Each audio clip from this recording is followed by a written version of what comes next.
time is 11:09. The date is Friday, the 1st of August 2025, and we're at Bethnal Green Library. So I'm here today with, actually I'm going to ask you, can I ask you to start off with telling me your full name and your date of birth? My full name is Saif Ahmed, but I am popularly known as Saif Ahmed, and my date of birth is 28th of February 1957. Thank you. And can you also tell me a little bit about where you were born and raised? I was born in Sylhet, Bangladesh, and brought up mainly in various cities, but most teenage and onward was the capital, Dhaka. Okay, and when did you come to Britain? I came to Britain exactly on the 22nd of November 1980, approximately 45 years ago. And how old would you have been then? I was maybe 24. I also wanted to ask you a little bit about what your parents did for work and how your upbringing shaped your values and your future here. My father was a government employee. He was a district administrator. They call it deputy commissioner, and in the government secretary, deputy secretary in the government, director of President's Vigilance Inspection Bureau, various bureaucratic positions. So he grew up in the governmental accommodation with a bit of facilities in terms of in the countries like Bangladesh, where you have a lot of supporting staff for a senior bureaucrat. So we have had the facilities and support. Managed to get very good schools where we are studying. Perhaps in the city that I finished my GCSE, or they call it matriculation, was known as the best school in the country, Government Laboratory School. And your mother? My mother was a housewife, and also I would call a tutor for all of us, all the kids. We were altogether 6 brothers, 4 sisters, and she was the first tutor that we have had. And can you tell me a little bit about your educational background? So I'm guessing you studied mostly in Bangladesh? Or? I studied in Bangladesh. I did my bachelor's with honors in accountancy and a master's in accounting. I did my first class first in my master's exam.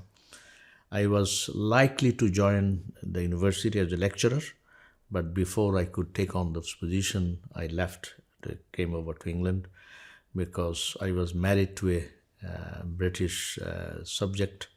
My wife grew up in UK, and so after the marriage I came over to England. Can I also ask you a little bit about any early influences and people or places or something that has shaped your life or how you've lived your life? In my early years, I have had a tendency to see potential Muslim unity. I was very much interested in history. I was looking at the shaping of the Muslim majority states in post-colonial period. And at that time, I was fascinated by nationalists like Muammar Gaddafi in Egypt, and back in 1969. 27 years old, charismatic young man from the military took over the authority and trying to nationalize their industries, oil sector, and build up the nation with the participation of all people. At that time, it inspired me potential Muslim unity.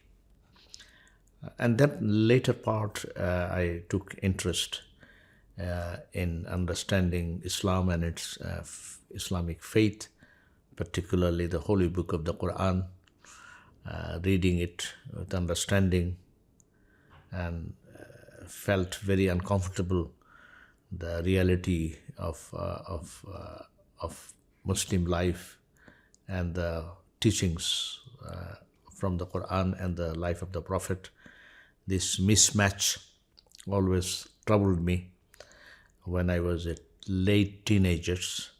And that troubles me now. I'm nearing 70 because I cannot see these inconsistencies in the Muslim life across the globe. That haunts me. And I think that haunted me and brought me to the door of Muslim Aid at some stage. So you've already kind of mentioned faith, but I wanted to ask you, would you say that faith has influenced your personal life and your work in the charitable sector specifically?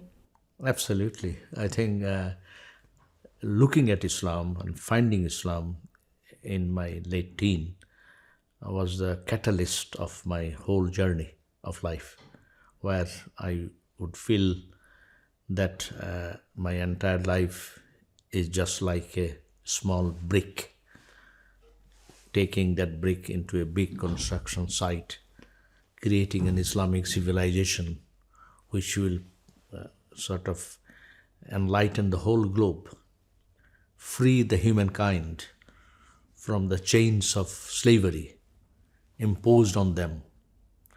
That I felt that is what shaped my destiny and the purpose of living. I feel that if I can be a small brick into a massive construction site of creating Islamic civilization, that my 70, 80, whatever years Allah gives me, that I remain as a brick on which this construction will be created. You mentioned that you've been here for like 45 years, so I'm not sure if still that you would identify as a British Muslim, but as you are, whether you identify as a British Muslim or not, as Saifuddin, what motivated you to engage in national and international projects? What was the motivation for those? I feel that I'm a British Muslim and I believe in Al-Qadr, the destiny. We may think that we have our own plan to come over to England, to settle here, but I would see that I was brought here for a mission, for a purpose, not set by myself, and I believe it is Allah's mercy that Allah brought me here in this land. Just like I want to reiterate the story of Sahaba Ayyub al-Ansari. When the Rasulullah sallallahu alaihi wasallam was talking at the battle of Ditch, when Muslims were scattered, surrounded by the enemies, and at that time Prophet in the mosque saying that you are nervous, that enemy is surrounding. Muslims were inside Medina and a ditch was dug to protect so that the enemy cannot come in. At that time the Prophet was saying that I can see that Islam is rising in Rome, at that time Eastern Rome, that is Istanbul. Then Prophet said, how lucky they are blessed, the people who fought for Istanbul. And Ayyub al-Ansari said, Ya Rasulullah, can I be part of that people who liberate Istanbul? Can you pray for me? And that at the age of 93, when the Muslim army was proceeding towards Istanbul, this old Sahaba at the age of 93 on the horseback went to the battle, and he passed away naturally. Before at the deathbed, he told the Muslim soldiers that you have not been able to conquer, but when I pass away, please bury me inside Istanbul. And he passed away. Muslim troops took him inside and buried him. 500 years later, the conqueror took over Istanbul. So he said that when I sleep under my grave, when the Muslim horseman will go over it, I will be happy. So I just relate that in a different angle, that Allah, you have given me the heart, but you did not give me the language to convey your message to this land. But I came in with my bare hand, and I'm trying to convey the message to the society, to people at large. So that's how I relate my journey to England. Thank you for sharing that. Thinking more about your involvement with Muslim Aid, how and when did you first become involved with Muslim Aid, and what was your role? I got involved in Muslim Aid back in 1985 when Yusuf Islam, former Cat Stevens, embraced Islam and wanted to do some work for the Muslim society, not only in Britain, across the world. And he initiated the process of setting up Muslim Aid. The people who supported him, I remember with great humility and with great pleasure that the lecture of Uncle Abdus Salam, he was the Amir of Dawatul Islam, where I was a member. Back in 1984, 85, early that time, he was saying that a Muslim charity is coming up, both Islamic Relief and another one, Muslim Aid. Would you be able to volunteer? So the early volunteers that was engaged from Dawatul Islam, Allah chose me as I was one of them to assist, raise fund for Muslim Aid at that time. That brought me close to Cat Stephen Yusuf Islam. In his first humanitarian visit to Bangladesh, he asked me to accompany him. So I accompanied him in late 1987 or early 88 for his charitable mission. That was my first engagement with Muslim Aid, as well as to some extent Islamic Relief too. So my next question was actually going to be to ask you who invited you or encouraged you to join. So that would have been Abdul Salam, who sort of brought you into Muslim Aid? Absolutely. Okay. And why did you choose to get involved?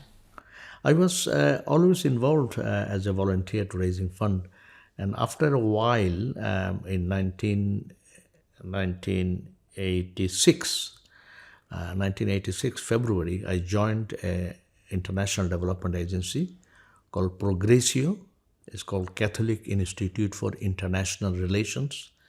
And I was about to understand exactly how the international development works.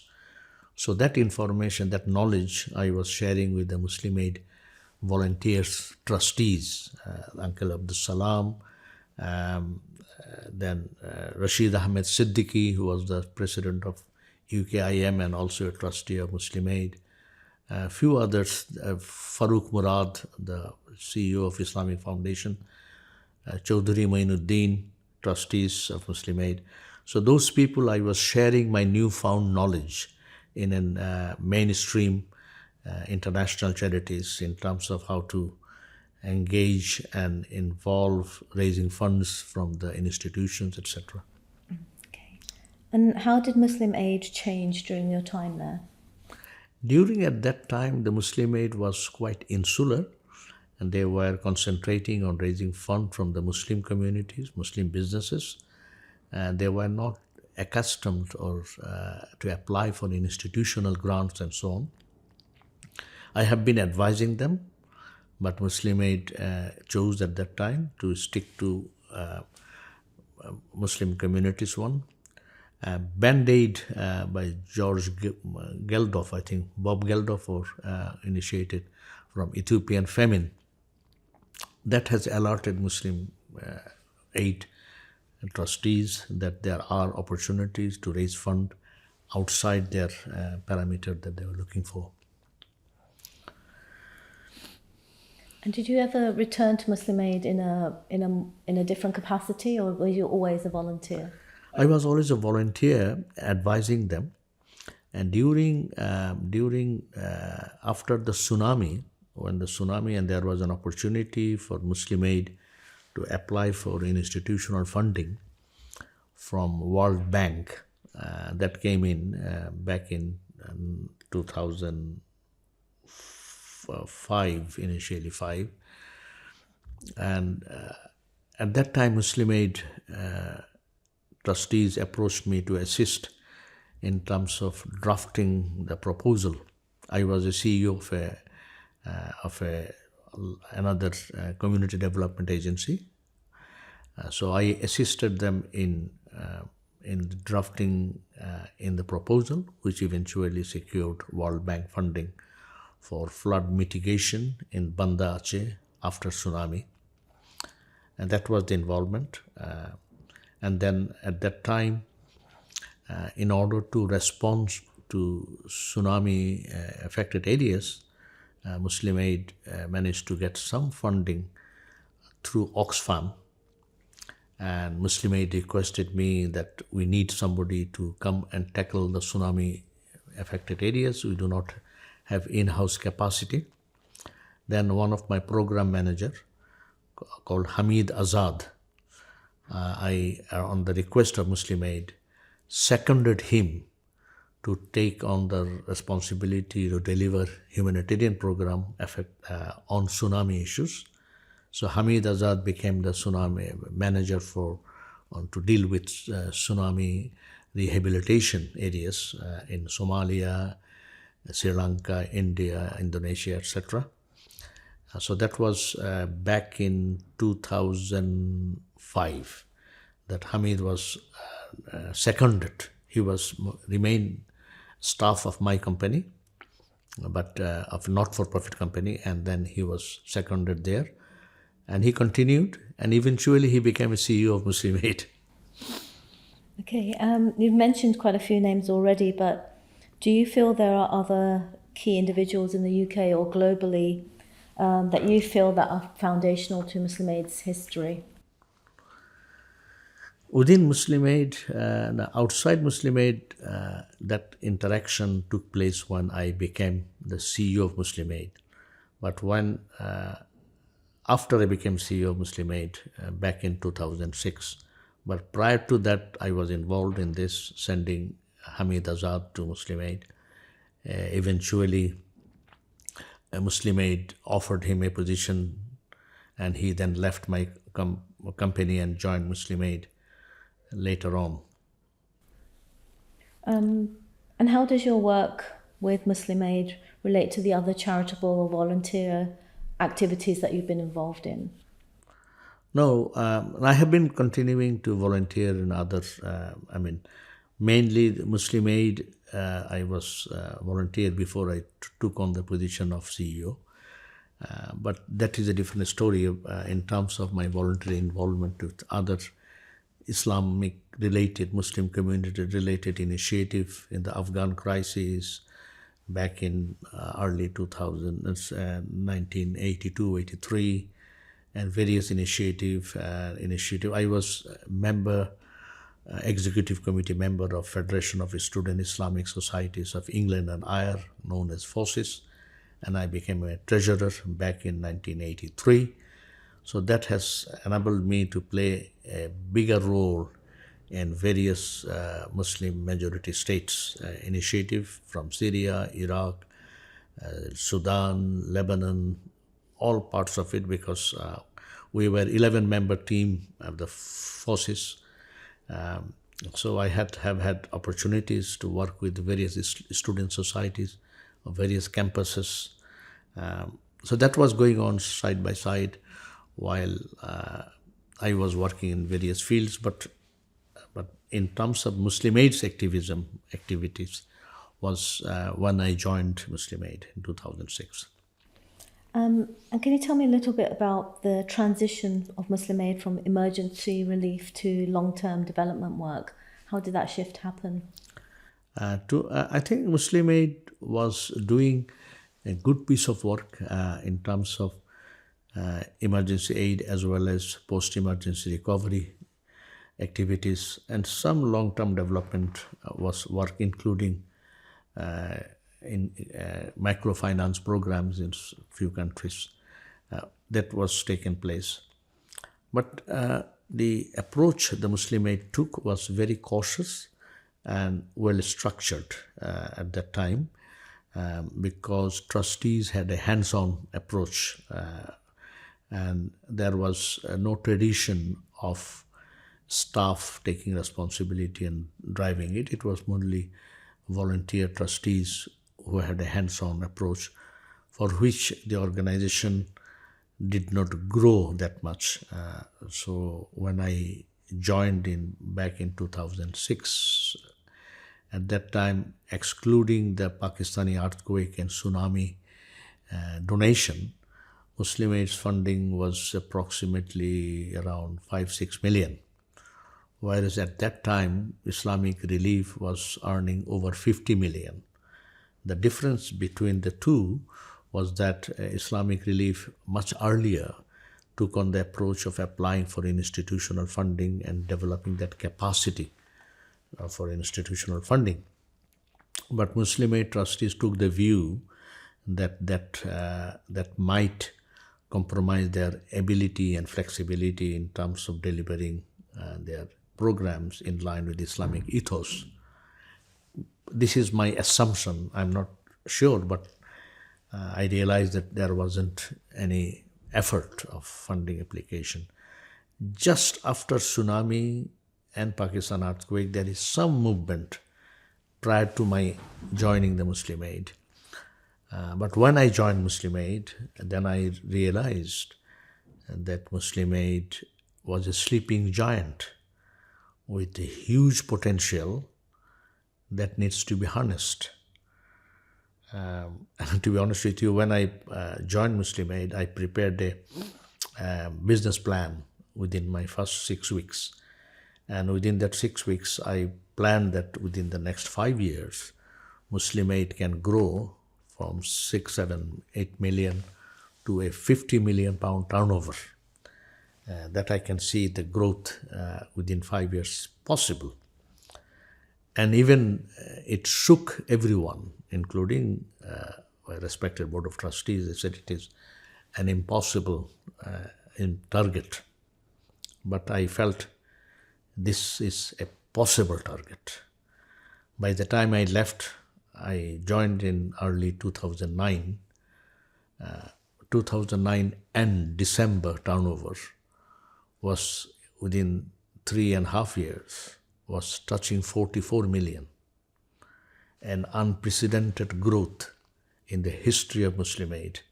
Not only Muslim Aid, and I do not see any other agency to have such a phenomenal growth. And that growth was not me. That growth was all the staff involved, and with the support of at that time, a leadership led by Farooq Murad, the chairman of the Muslim Aid, whose vision was aligned with the vision that I was trying to drive in. And that vision was bought in by the entire workforce. So you worked as a team, not only in the UK, but across the globe, galvanizing everyone, mesmerizing them that Islam will rise.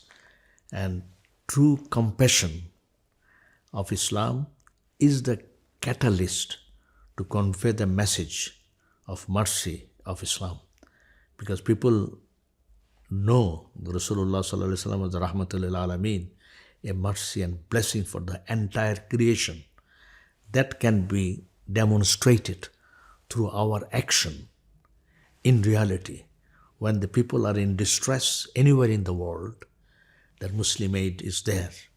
So Muslim Aid is not only standing for Muslims, but standing for people of all faith or none. And that was the message that all workforce within Muslim Aid, at least when I was there, I felt that sort of affinity and love. No wonder why that love still keeps queen with us. So about a decade of volunteering with Muslim Aid, then you became CEO in 2006, and you managed this amazing growth from like 5 to 6 million, call it profit, what do you call it? Donations, to almost 45 million. That must have taken a lot of change within how the charity worked. So how was that received, and what did you have to do? Did you have to do a lot of convincing people, or How did that look like on a day-to-day basis? Yeah, I think before I address that, I just begin the process of how I came over to Muslim Aid.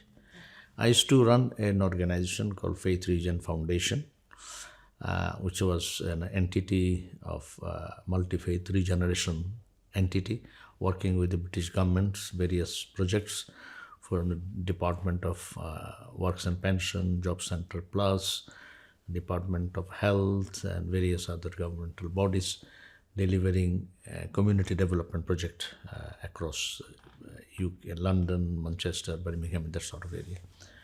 So I have been, as I said, close communication of the Muslim Aid and Muslim Aid challenges, how they are growing.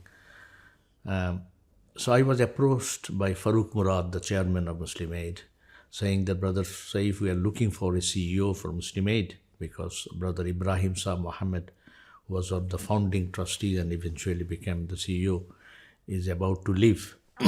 So we are looking for some replacement, if you can suggest anyone. So all known characters at that time, those who became senior in the Muslim charity sector, I was introducing them one by one. I said, try this one, try this one, try that. You can approach them, etc. Sort of a head hunting. So during this time, that was in 2005. So we decided, myself, my wife, and we decided that during the Christmas break, the last few days, we stay in Leicester and between 27th, 28th December, and go around to see the friends and families in Birmingham, Manchester, Leicester. So central location was, I remember, is it in Foss Park, Hilton. We were staying 3-4 nights. An arrangement with Farooq Murad was that we would go and have dinner in the evening if I am staying in Leicester. So on that way, we were coming in and going out. A couple of dinners we had.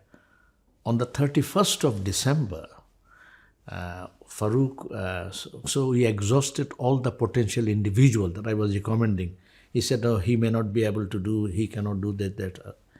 So we never found anyone. So I was about to get out on 31st December 2005. I say goodbye to him by putting the windows down. Then Farooq was saying, I wish you could be the one to drive Muslim Aid. I laughed it. I said, no, it's not for me. So I came home. At night when I was sleeping, I was not able to sleep. The idea is Farooq's last word, I wish you could be the CEO, haunted me several times. By the time I wake up in the Fajr prayer, I was thinking, what about me joining Muslim Aid?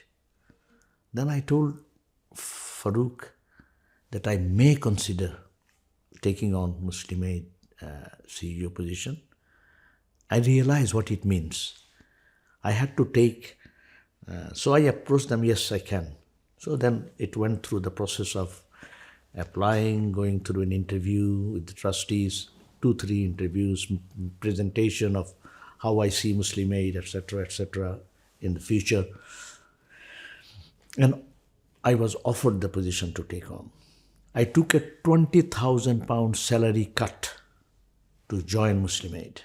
When I joined Muslim Aid, my son Faisal, who got a first class from King's College, found a place in Price Waterhouse to become a trainee accountant.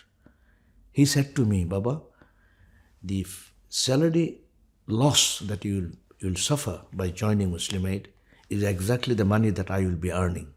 So my money will be given to you, so you take care of it. You wanted to work for Allah? Look, Allah has provided the difference. So take this money. My son continued to pray, give me his whole salary while I was working for Muslim Aid, because otherwise I could not have maintained this. I just wanted this on record. This is one of the things that I feel great pleasure and proud of it. So that is one thing that I joined Muslim Aid. Once I joined Muslim Aid, I felt this organization was working well over 20 years, 85, yes, 20 years. There was no HR department, no structure, nothing. I mean, structure means there is no procedure, manual. There were There is audit and everything is done. Everything properly done. There is no wrong in it, but not properly equipped to take on the load. So I just wanted one individual, that is Zakia, who is the now Director of Corporate Services. Zakia was a donation processing. But I spoke to all my staff.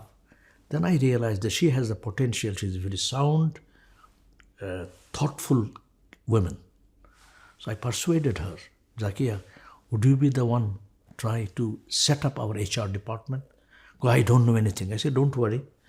I secured an HR consultant who I knew in my previous life, Griselda Kelman. I said, Griselda, can you offer me a discounted rate to coach one of my staff to take on the HR role?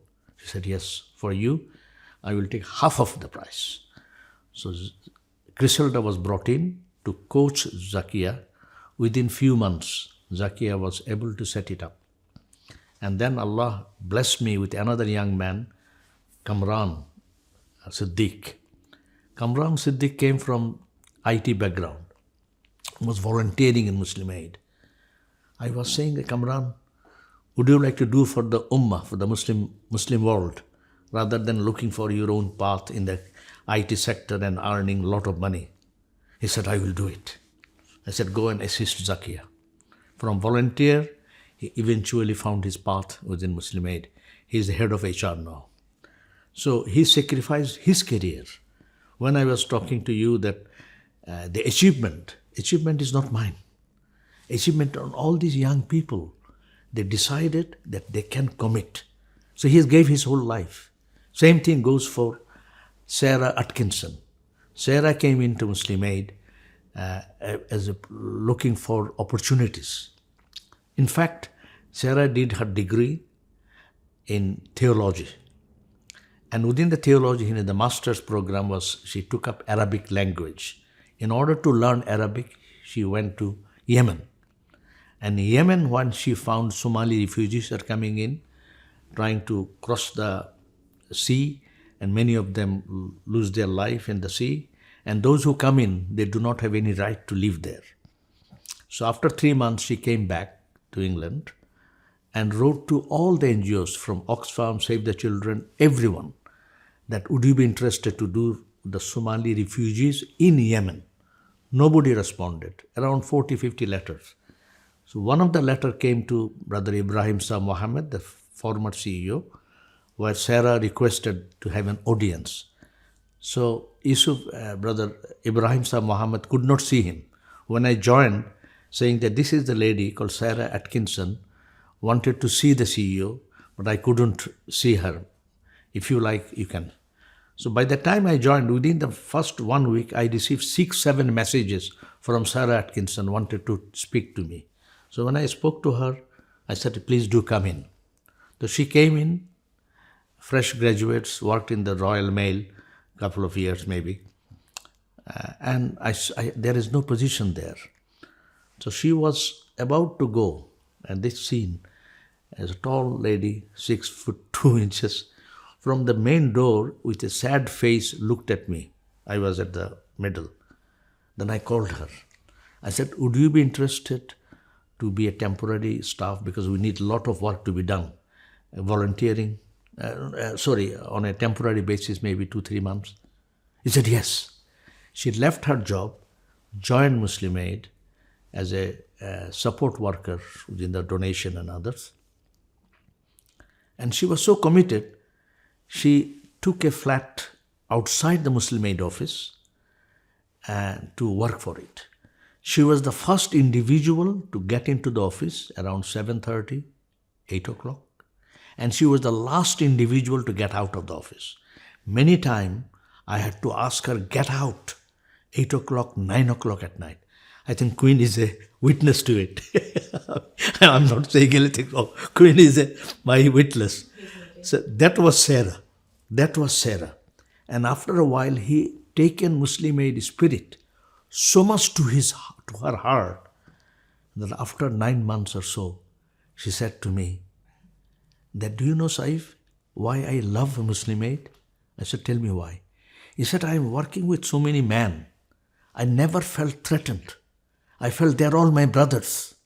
How come a community can work together, men and women, and man can look at the women as their sisters? Unprecedented. And after a while, she has accepted Islam and became Muslim. And then what she did, she said, I am now Muslim, you have to find me a husband. And Nadeem ended up getting married to her. So that was, I'm just stories of individuals. Second story, I just want to remember, Safa. Safa is still Muslimate, is a shy young Muslim girl, come from quite a conservative background, etc. And was so committing to Muslimate. So he energized her, she was committed. And I, out of love, I used to call her Mummy. I said, you're my mother. Because I'm old enough to be her father, so I said, you're my mother. At a time, this story may be interested to you or not. And there is another young Muslim man, Mehboob. Mehboob was interested to get married to Safa. I called Safa into my office. I said, Safa, you're my mother, but I don't like my mom without a dad. So would you allow me to find a dad for me? So she smiled. She said, I know what you are saying. Then she left. But she gave me a good, positive signal. And then Mahbub went ahead. Their family, Safa's brother came in to me that if you recommend this man for my sister, we will be happy because my sister loves you so much. So Alhamdulillah, Mahbub and Safa got married. They have kids, very successful. I want to tell you a story of Junaid Afzal. He used to work for Islamic Bank of Britain. He came along every lunchtime to come mix with the kid boys, including Queen. So I said, what are you doing there, Islamic Bank of Britain? We are offering this. Would it not be good something for you? He said, yes. He left Islamic Bank of Britain, joined Muslim Aid. So the whole new team came around and they are all committed that the compassionate face of Islam can be portrayed through Muslim Aid. So Muslim Aid became a Jama, an entity to channel the Islamic energy by all these young kids. And it is their achievement, in fact. And I'm so lucky here to say that one of those volunteers at that time was Brother Khalid Javed, who is currently the CEO of Muslim Aid. So the first generation new revolutionaries of Muslim Aid are, alhamdulillah, back in some of them in to drive Muslim Aid further. Thank you so much for that. So my question was going to be about how does Muslim Aid engage British Muslim communities, especially the youth and newer generations? You've told us that from the internal, but how about external through their programs and other initiatives? Muslim Aid program has been always for people of all faith, although most of the delivery point were the Muslim majority state. But they have been engaging all along with all communities. Even within the Muslim Aid, during my time, I was saying that there were a number of non-Muslim staff who worked for Muslim Aid and realized that it is not a sectarian, it is not entity, it is an entity for the whole of humanity. And approach is caring for the whole mankind. That understanding and spirit has been the hallmark of Muslim Aid success so far.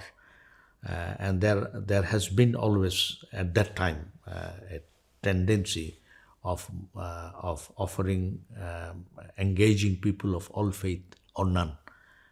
Individual practice remain in the individuals, but there has been a spirit of working together to achieve a goal whereby humanity comes first, taking care of humanity. And that is what kept us together. That was the binding force for all of the people. And I'm still continuing Muslim Aid in that trajectory. Let me ask you about the key collaborations, actually. You've spoken about the work with non-Muslim donors, but what about the non-Muslim institutions or individuals that have worked with Muslim Aid? Is there any key connections or collaborations that you can talk about? Muslim Aid had a mentor, coach and mentor, Brian McAndrew. Brian McAndrew was the former chief exec of London Borough of Enfield and various other boroughs, very distinguished British management consultant. After he retired, he has been involved in South Africa, Syria and others on behalf of the British government to coach and mentor, very senior consultant. He was brought in. He was one of my first mentors when I used to work for London Borough of Enfield as the head of finance for the housing directorate back in 1989 to 91. I met Brian and we kept in touch. So I managed to bring him to coach and guide Muslim Aid senior leadership at that time. The one story that I want to share with you, a very inspiring story. He came to Bangladesh to oversee the strategy for the country office. And during that time, we were taken to see some program, particularly in one part of Bangladesh, in southern Bangladesh, Chittagong and Cox's Bazar area, to some Rohingya refugees, etc. So because of the journey, it was agreed that a seaplane was hired. A seaplane took me, myself, Hamid Azad, head of program, Brian McAndrew, and few other people. 6-7 of us was taken from Dhaka, went to those areas. The seaplane landed on the water around, because otherwise it would have been very difficult to visit 3-4 sites, and came back. It cost us around £500. So I felt that while I did the official duties, and I felt a bit hurt that the Muslim Aid should not have spent this much money. It was a pleasure trip, first time in a seaplane. I enjoyed it. Brian also enjoyed it. So I came and I donated £500 exactly back to Muslim Aid Kitty, so that it did not cost Muslim Aid a penny. I wanted to free myself that I enjoyed the pleasure of this trip, so I should pay. Suddenly, Alhamgir came in, Muslim Aid finance manager at that time, saying that one payment came in called McAndrew. Do you know it? So I saw it was Brian McAndrew. He came back and he realized he also enjoyed it. The exact same amount he contributed. So that shows even a non-Muslim man realizing the Islamic ethics and standard. And I talked to him that I have done the same and you have done the same, and we did not discuss it with each other. Going back to the time of your leadership, can you describe any particular complex or difficult decision you faced at Muslim Aid and what you learned from it? Difficult, I mean,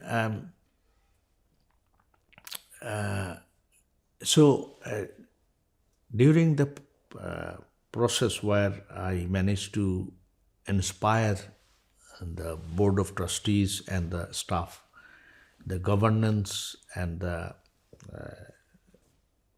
the implementation, they are two separate entities. The board of trustees should set the limit and implement the program, and activities will be the responsibility for the staff, chief executive and the team, etc. is the responsibility for implementing the wishes of the trustees and so on.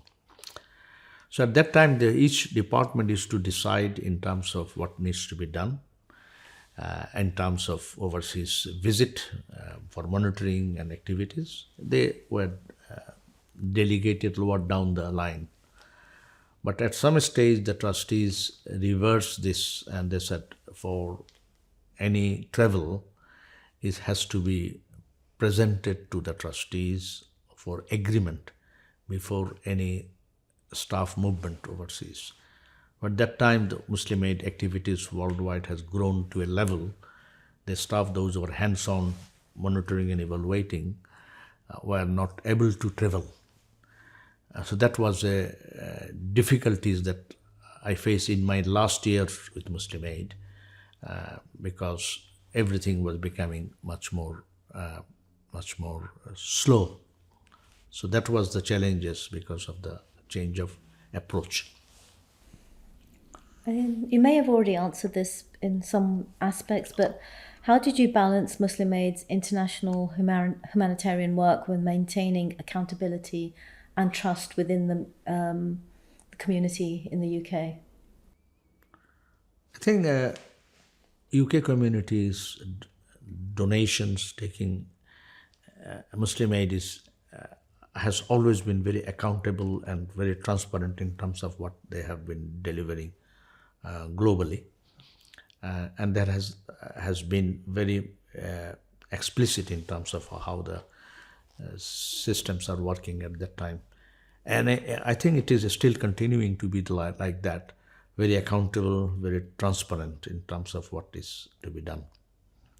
And how do you think Muslim Aid have built and maintained partnerships with other charities and interfaith groups and governments? Muslim Aid has been always in the forefront of building partnership. During my time, there was a very close partnership with Oxfam. And I have had several public meeting with Barbara Stocking, the CEO of Oxfam. We had the Ramadan walk. That means we used to celebrate the Ramadan, raising fund with Oxfam. And sort of 10-15 miles walk ended up in the Regent's Park Mosque at the iftar time, initiated from the the place is near Embankment, where we began the journey and then ended up into the Regent's Park Mosque. Several 100,000 people used to do the walk with Oxfam. Several projects where we delivered in collaboration with Oxfam. Oxfam has been very supportive in terms of capacity building Muslim Aid at that time. And what challenges have arisen from operating in politically sensitive areas like Palestine or Afghanistan? Palestine is something, and the conflict and the sadness is at the heart of all Muslims and others as well in Britain. And Muslim Aid has been in the forefront in terms of delivering humanitarian and capacity building activities whole of Palestine for a long time. That continues to be there, and Muslim Aid commitment in this is quite significant. Thinking about social and political context and British Muslim identity, I wanted to ask you about how did things like major events like the Rushdie affair or 9/11 or the recent Islamophobic attacks that have happened, how have they had any impact on Muslim Aid's work and public perception? I think Muslim Aid's work, like any other Muslim charities work, has been under significant scrutiny from the authorities, particularly Charity Commission and others. So we have to be much more careful, transparent in terms of how we and what we do. And so that Islamophobic, I wouldn't say the government is Islamophobic, but I would say that there is a perception that the Muslim charities maybe not very diligent in terms of when they're delivering humanitarian aid in conflict areas. So there are there are apparent restrictions, difficulties. But nevertheless, Muslim Aid has been a transparent, accountable entity in delivering their program within the law. Has Muslim Aid faced pressure to either avoid or engage with political issues? And how did you navigate this when you were CEO? I think the political issues for a charity is not an Muslim Aid does engage in advocacy work, but within the limit of the Charity Commission guidelines as far as they can go. So I do not see there is any restriction, any difficulties, because it has been very much pragmatic in terms of how they approach. And to what extent do you think Muslim Aid is viewed as a representative voice for British Muslims, and how does this affect your work? I think Muslim Aid has been always the representative voice of the Muslim community. There has been some difficult times, but I believe that Muslim Aid is restoring that impetus and bringing back that image of representing the true aspirations of the Muslim community in Britain. We've spoken a little bit about difficult times, but how did Muslim Aid ensure financial transparency and ethical standards, especially under media scrutiny? I think it has always been very clear-cut in terms of demonstrating where the funds coming from and where the fund is being disbursed, and that has through the charity their submissions of accounts and so on, and there has been no red flag from charity commissions as far as I understand, and that Muslim Aid has always been accountable and nothing hidden. So any individual donors, they can drill down to inquire their donations, where it has gone, where it had ended up, can get a clear-cut answer. And were there times where Muslim Aid, you feel, faced unfair criticism or accusations, and how did they respond, or how did you respond when you were CEO? I think this is not only for Muslim Aid. It is for many Muslim charities are going through the difficulties of being accused of unfairly distributing their raised funds, and the funds not being distributed or spent in accordance with what the wishes of the donor. I think there are various forums where the donors are engaged with the Muslim Aid activities, and I still say that Muslim Aid has been very responsible in terms of how they are utilizing the funds that are being raised. I think you've mentioned this actually throughout your interview, but in a nutshell, what values or systems do you feel that have helped and maintain Muslim Aid's credibility? I think the Muslim Aid, as before I said, the mercy and compassion, that is the main driving force for Muslim Aid, that raising funds from people of all walks of life to uplift the conditions of humanity. But now Muslim Aid, there is a race against the time in terms of achieving Sustainable Development Goals 2030, where the declared aim is no one to be left behind. But in many 17 criteria where they will measure exactly where humanities are.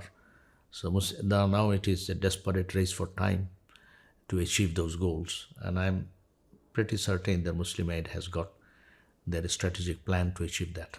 Okay, thank you. Thinking about legacy, reflection, and the future, I want you to consider what was your greatest achievement at your time at Muslim Aid? My greatest achievement during my time is to engage and inspire the entire workforce for a dream to be achieved. The dream is conveying the message of mercy and compassion of the Prophet Muhammad ﷺ to the mankind. And if you could change one thing from your time at Muslim Aid, what would it be? I would say that Muslim Aid must follow the trajectory. The trustees, who are the guardian and of the organization, should set the scene, set the standard, and let that staff deliver their aspirations, keeping that completely separate is a recipe for success. And what do you think is Muslim Aid's legacy in the British Muslim community? I think British Muslim community will realize that that humanitarian response is a part and parcel of the Muslim faith. So Islamic faith is not individual worship. The worship or the ibadah is meant to take care of humanity at large. So that's why in the Quran many times, Aqimus salata wa atu zakata, establish prayer means justice, and contribute in an economic system where there is no difference between have and have-nots. So Islamic faith, which is related to the society at large, so you have to uplift the society, is part of the Islamic faith, a part of following the faith. But that may not be understood. People might think the faith is individual worship to God. But Islamic understanding of worship to God means it is taking care of the humanity at large. And say, for example, Kaaba, the holy Kaaba, we can say the house of Allah. I would say this is a house of man, where no man are different or all are equal. So Islam teaches us to a persistent struggle to bring about equality of humanity, to bring about justice. If you look at even the Ramadan fasting, why every year 1 month full-fledged training? The training is that throughout the year we will be engaging into the war to remove hunger and poverty from the world. And that is part and parcel of the Islamic faith. This 1 month teaches us that you need to stand by before you eat your meal to see how many people are hungry and what are you doing to remove hunger. What advice would you offer the current and future leaders of Muslim Aid? Current? The current and future leaders of Muslim Aid? Current leaders. Or the CEO? CEO and I think I would say that the trustees and the staff are one team with two responsibility. One responsibility is governance and oversight. Another responsibility is to deliver humanitarian program unhindered. Full delegated authority to run the show. And what major challenges do you think are being faced by Muslim charities today? Muslim charities needs to be more transparent and accountable for every single funds that they receive and how they are disbursed. Although Charity Commission gives certain rules, and I think the Muslim charities should go beyond that. Their monitoring, evaluation, and impact assessment has to be robust. Where I see many Muslim charities are failing. I give you one example, and that will show you the reality of the ground. When you talk about Islamic duties of Qurbani, Qurbani is slaughtering an animal and sharing the meat among the poor and areas. Because many poor families do not have enough protein, nutritious. So you provide nutritious meat or meal to the families in poor areas. But there are certain requirements where you are buying the animal. If you can go to any market and buy the animal, then you bring the animal, but you have to carry the animal in a humane position, making sure the animal has been given water and food. They are relaxed, and when you slaughter them, they do not have undue tense or anxiety. And then, but in reality, you will see that animals are brought in from the market. They travel hundreds of miles in a truck where 20 animals should be kept. There are 30, 40 animals. They're taken to the slaughter in a killing field, slaughter them, then disperse the meat. sometime without having assessment of the beneficiaries, identifying people with disability, women, and also the procurement of the animal. Why don't you procure the animal from the farmers who can have a livelihood? Why do you have to have the most competitive price for an animal, 25 pound or 35 pound? Why don't you say that your animal price should be double, but you buy it from a farmer who should ensure his livelihood, and then you transport the animal in a humane way, then you slaughter and identify areas where you need to do the most needs assessment, which area it should be done. So there has to be significant improvement needed for all Muslim charities to be much more careful in terms of while you are disbursing the precious money to upgrade the quality of people, to provide them with the nutritious meal. Are we doing it properly? And I will see in that category, I found there are a lot of gaps, and that gaps needs to be addressed. So not only for Muslim Aid, for all charities, they need to improve their monitoring, evaluation, and impact assessment of their activities globally. That will enhance the credibility of the Muslim charities in front of the society at large. Thank you. Some closing reflections then. How did your time at Muslim Aid shape your understanding of being a British Muslim during times of political tension or global crisis? I think the global crisis is one issue, and Muslim charities activities is another issue.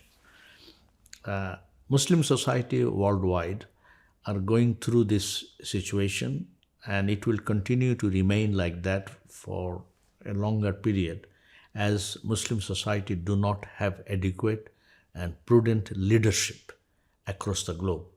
So therefore, we are sort of not in a proactive situation. We are reacting to the new rules, new regulations, new disasters taking place all over the world. So we are not in a even keel position. We are in a difficult circumstances. So the Muslim leadership across the globe are weak, and the Muslims in the West are in a position better to portray a sort of better image of Muslim society. But I would say that Muslim charity can demonstrate mercy, compassion, caring for the humanity, which can be catalyst to bring conflicting communities together, bringing them closer. Because the conflict worldwide is continuing because of the wrong perception of the Muslim community and Muslim society at large. So there are conflict situation. Muslim charities can play a soft role, demonstrating compassion, mercy, saying that we are not divisive, we want to bring humanity together. I wish all the best for Muslim Aid. I think Muslim Aid has got a very good, passionate captain now, that is Khalid Javed. I have absolutely no doubt if Khalid Javed is given the opportunity to shape and grow Muslim Aid and given him the support that he requires, Muslim Aid will outshine all other Muslim charities. I repeat, Muslim Aid can outshine all other Muslim charities, and it will become a talk of the town if a man like Khalid and his team are given the opportunity to grow and build this organization.